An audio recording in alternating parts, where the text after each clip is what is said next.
Swelling after surgery is a common complaint that we hear. Swelling is the body's response to the surgery. Specifics, it's inflammation.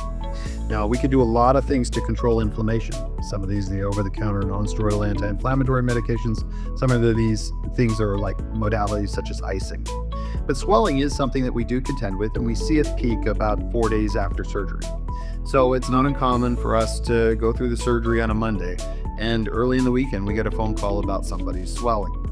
Now, swelling that is in the thigh and goes down to the knee is pretty common, and that's typical for this. Now, if it goes below the knee, we might be more concerned about other medical issues, and for this reason, it's important to call your doctor if you have concerns.